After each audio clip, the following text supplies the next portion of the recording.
In September of 1752, something took place across Britain and its colonies that ought to be impossible. 11 days simply disappeared.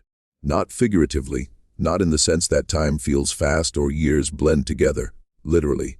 On the night of Wednesday, September 2nd, 1752, people in London, Boston, Philadelphia, and every corner of the British Crown went to sleep. When they opened their eyes, it was Thursday, September 14th. September 3rd through the 13th never happened. They weren't skipped over in conversation. They weren't holidays or rest days. They were erased, stripped from the calendar by an act of Parliament, as though they had never been. 11 days of human existence, of trade, of births and deaths and everything in between, legislated out of reality. And no one really talks about it. Not in a conspiratorial sense. Historians are aware. It appears in reference books. If you go looking for it, you'll find it. But for an event that literally reshaped the fabric of recorded time for the entire English-speaking world, the Calendar Act of 1756, which took effect in 1752, holds a strangely tiny place in public awareness.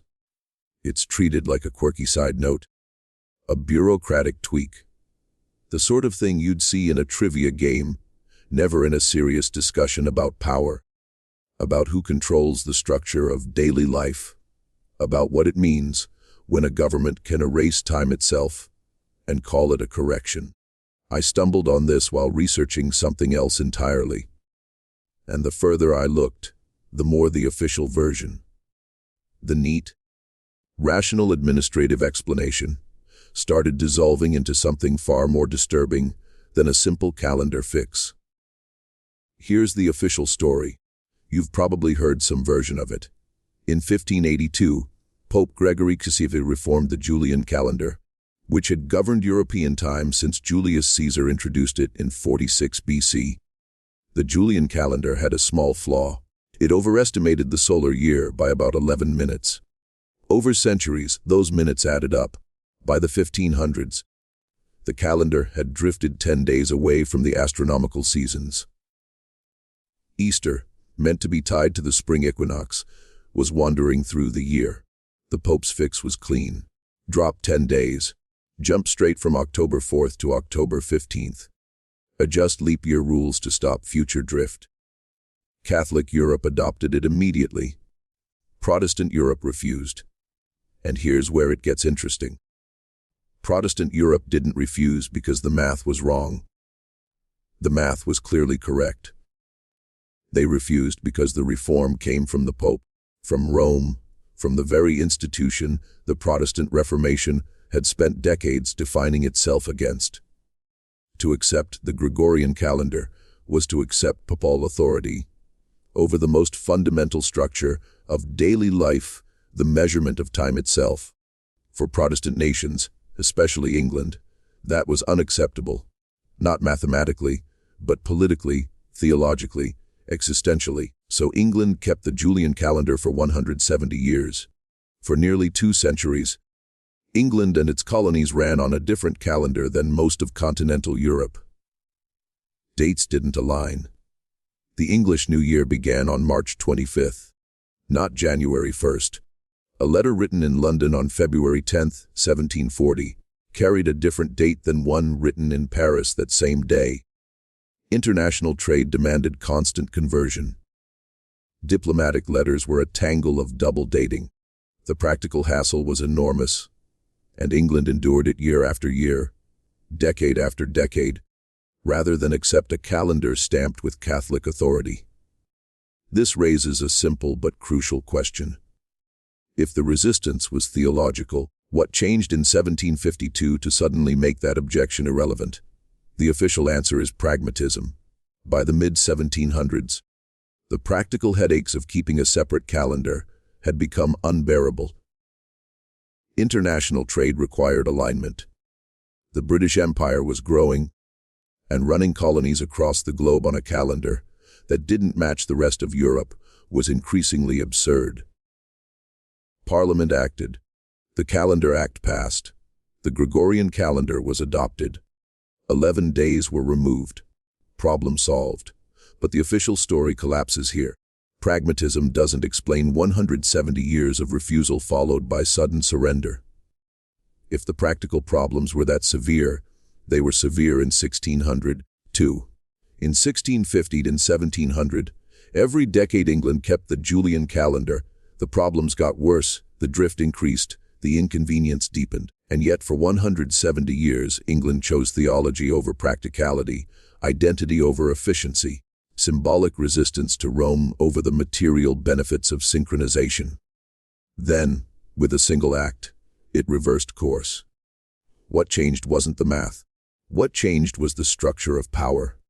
The deeper I dug, the more 1752 lined up with a broader shift in who controlled the measurement of time in British society. The early to mid-1700s saw the rise of what we'd now call the commercial and financial establishment. The Bank of England, founded in 1694, had by the 1750s become the central nervous system of British economic life. International trade was no longer a side business. It was the empire's engine. The merchants, bankers, and trading companies. These were the people for whom calendar misalignment wasn't a theological abstraction, but a daily operational nightmare. And these were the people whose influence over Parliament had grown enough to force a change that theology had blocked for nearly 2 centuries. The Calendar Act of 1752 wasn't a victory of reason over superstition. It was a victory of commerce over religion.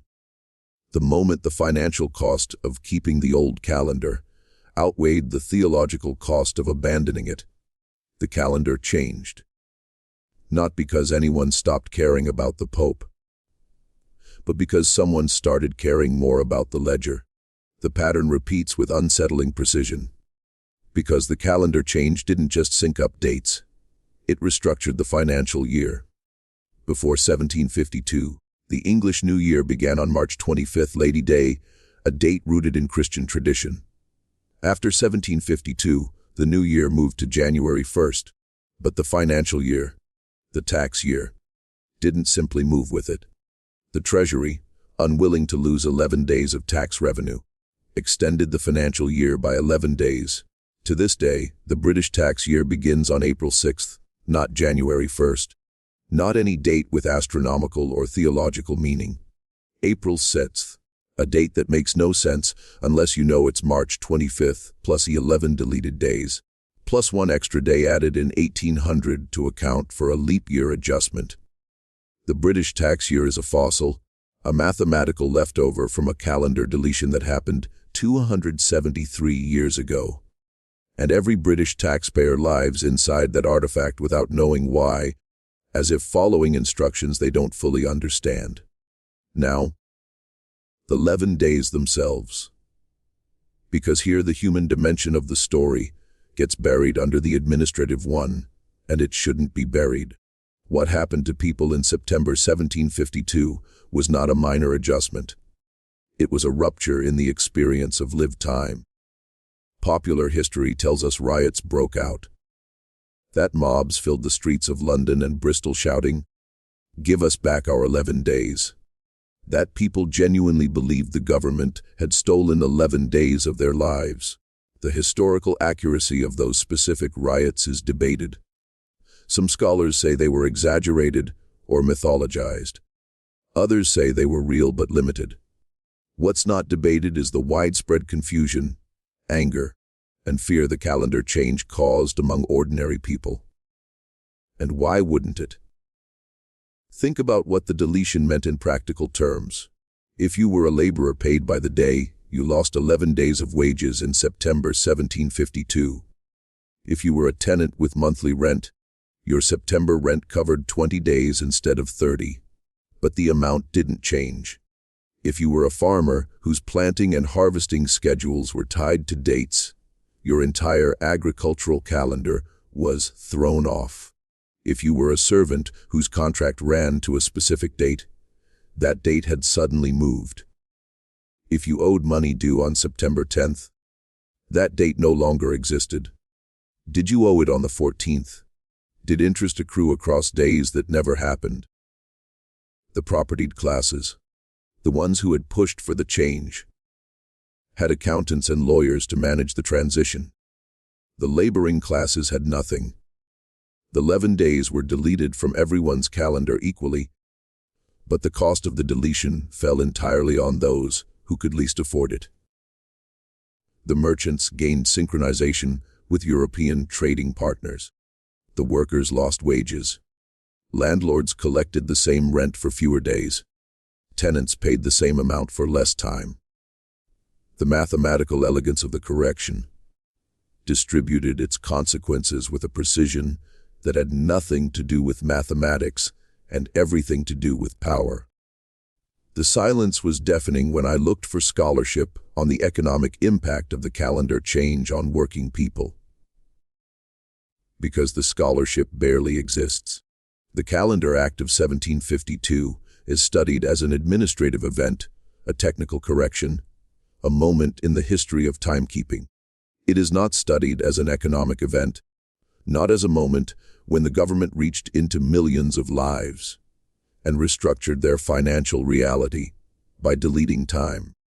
The 11 days are treated as days that never existed, as if the non-existence were retroactive, as if the deletion was so complete that even its consequences were erased. But the consequences were real, and they were paid by real people.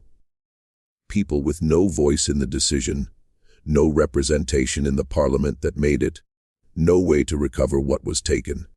They lost time, lost money, lost their bearings in daily life. And they were told it was for their own good.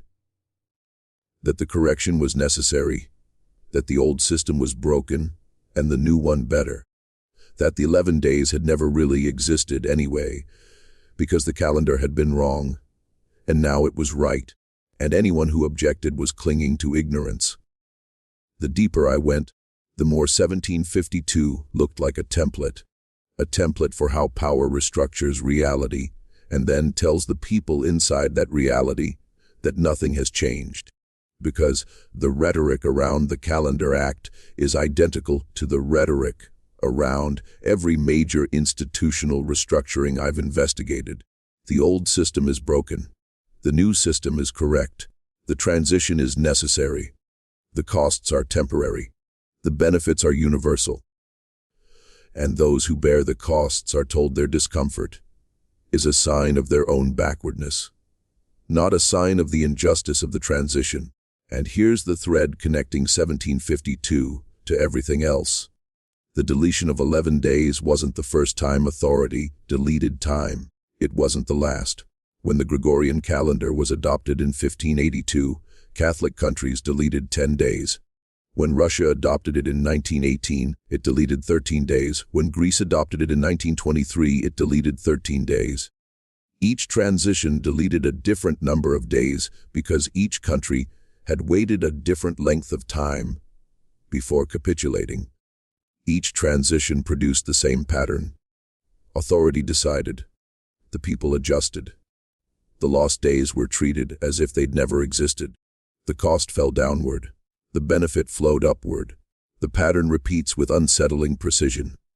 Time is adjusted. Reality is restructured. The people inside the restructured reality are told this is how it always was. That the correction is the truth, and the previous experience was the error. That the 11 days you remember living through didn't actually happen because a parliament you didn't elect passed a law you didn't read. I'm not telling you the Gregorian calendar is wrong. It's a more accurate measure of the solar year than the Julian calendar. The astronomical correction was legitimate. The math is sound. I'm asking something different. I'm asking what it means that a government can delete 11 days from the lived experience of millions and have it treated as a footnote. I'm asking what it means that the financial consequences of that deletion were borne entirely by those who had no voice in the decision. I'm asking why the British tax year still starts on April 6th and nobody knows why. I'm asking what it does to a population across generations to live inside a system of time restructured to serve commercial interests, and to internalize that restructured time as natural, as inevitable, as the way things have always been. I'm asking what it means to delete time, not metaphorically.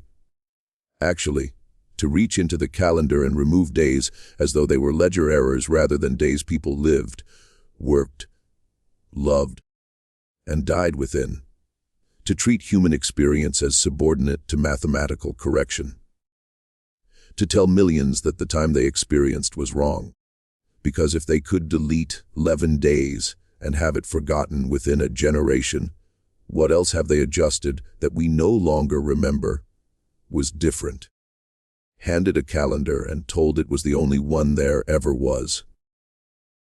What else have we been handed and never thought to question?